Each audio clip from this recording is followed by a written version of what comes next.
скъпи ловчели, приятели, съмишленици, жители на малките населени места, благодаря ви за подкрепата на първи тур.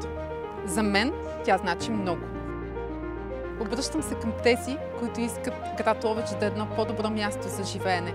Към тези, които искат едно ново, по-добро отношение към всеки човек, всеки квартал, всяко населено място в община Ловеч.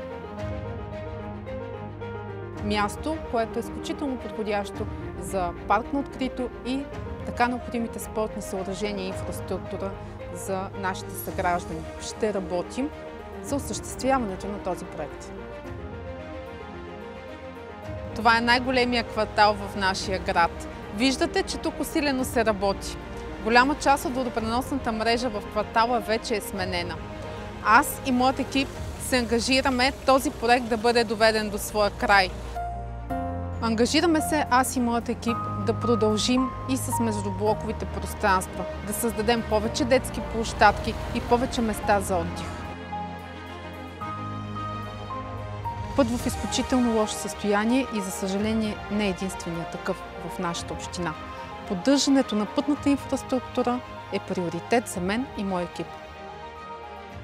Мога и ще наложа ново темпо на работа, нов модел на управление, с грижа и внимание, прозрачно и открито. Само така ще имаме един успешен мандат с реализирани проекти, които всички ние сме искали. На балотажа в неделя нека гласуваме така, че да бъдем спокойни за бъдещето, да живеем в една чиста и уредена община. Ще направим Ловеч град, с който да се гордеем. Нека върнем блясъка на Ловеч. В неделя всички заедно с номер 69.